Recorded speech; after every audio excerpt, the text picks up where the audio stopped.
የሐዋርያት ሥራ ምዕራፍ 23 ጳውሎስም ሸንጎውን ትኩር ብሎ ተመልክቶ ወንድሞች ሆይ እኔ እስከዚች ቀን ድረስ በመልካም ሕሊና ሁሉ በእግዚአብሔር ፊት ኖሬያለሁ አለ።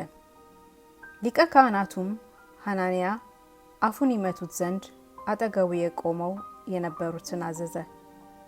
በዚያን ጊዜ ጳውሎስ አንተ በኖራ የተለሰነ ግድግዳ እግዚአብሔር አንተን ይመታ ዘንድ አለው። አንተ በሕግ ልትፈርድብኝ ተቀምጠህ ሳለህ ያለ ሕግ እመታ ዘንድ ታዛለህን አለው። ባጠገቡ የቆሙትም የእግዚአብሔርን ሊቀ ካህናት ትሳደባለህን አሉት። ጳውሎስም ወንድሞች ሆይ ሊቀ ካህናት መሆኑን ባላውቅ ነው፣ በሕዝብህ አለቃ ላይ ክፉ ቃል አትናገር ተብሎ ተጽፏልና አላቸው። ጳውሎስ ግን እኩሌቶቹ ሰዱቃውያን እኩሌቶቹ ፈሪሳውያን መሆናቸውን አይቶ ወንድሞች ሆይ እኔ ፈሪሳዊ የፈሪሳዊም ልጅ ነኝ፣ ስለ ተስፋና ስለ ሙታን መነሳት ይፈርዱብኛል ብሎ በሸንጎ ጮኸ። ይህንም ባለ ጊዜ በፈሪሳውያንና በሰዱቃውያን መካከል ጥል ሆነ፣ ሸንጎም ተለያየ። ሰዱቃውያን ትንሣኤ መልአክም መንፈስም የለም የሚሉ ናቸውና፣ ፈሪሳውያን ግን ሁለቱም ያምናሉ። ታላቅ ጩኸትም ሆነ። ከፈሪሳውያንም ወገን የሆኑ ጻፎች ተነስተው በዚህ ሰው ላይ ምንም ክፉ ነገር አላገኘንበትም፣ መንፈስ ወይም መልአክ ተናግሮት ይሆን ብለው ተከራከሩ። ብዙ ጥልም በሆነ ጊዜ የሻለቃው ጳውሎስን እንዳይገነጣጥሉት ፈርቶ ጭፍሮቹ ወርደው ከመካከላቸው እንዲነጥቁት ወደ ሰፈሩም እንዲያገቡ ታዘዘ። በሁለተኛውም ሌሊት ጌታ ባጠገቡ ቆሞ ጳውሎስ ሆይ በኢየሩሳሌም ስለ እኔ እንደመሰከር እንዲሁ በሮሜም ትመሰክርልኝ ዘንድ ይገባሃልና አይዞህ አለው። በጠባም ጊዜ አይሁድ ጳውሎስን እስኪገድሉት ድረስ እንዳይበሉና እንዳይጠጡ በመሐላ ተስማሙ። ይህንም ሴራ ያደረጉት ሰዎች ከ40 ይበዙ ነበር። እነሱም ወደ ካህናት አለቆችና ወደ ሽማግሌዎች መጥተው ጳውሎስን እስክንገድል ድረስ ምንም እንዳንቀምስ ተረጋግመን ተማምለናል። እንግዲህ አሁን እናንተ ከሸንጎ ጋር ሆናችሁ ስለ እርሱ አጥብቃችሁ እንድትመረምሩ መስላችሁ ወደ እናንተ እንዲያወርደው ለሻለቃው አመልክቱት፣ እኛም ሳይቀርብ እንድንገለው የተዘጋጀነን አሉት።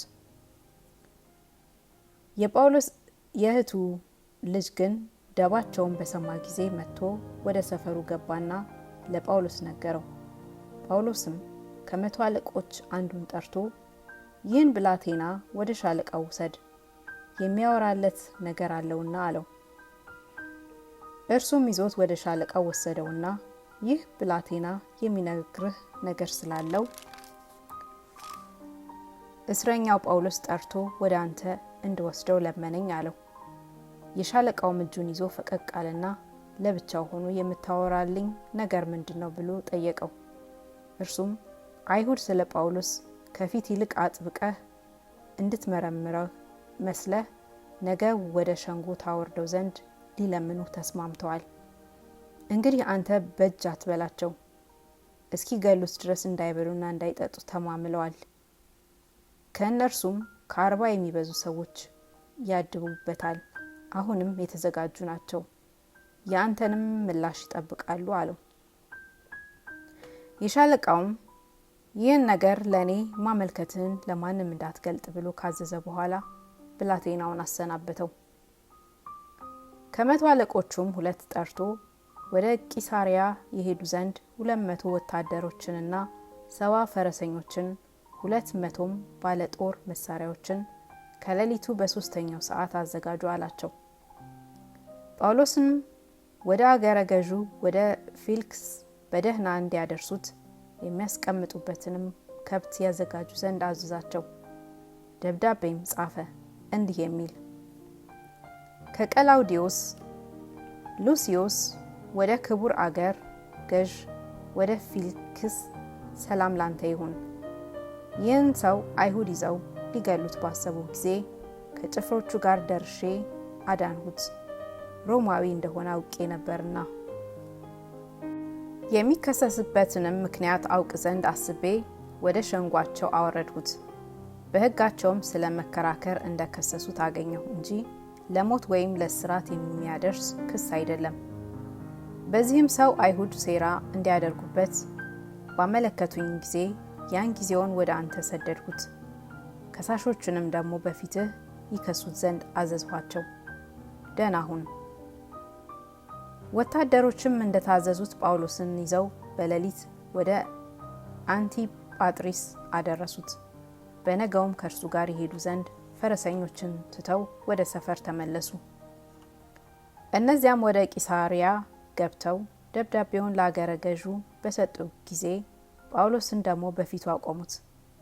ካነበበውም በኋላ የወዴት አውራጃ እንደሆነ ጠየቀው።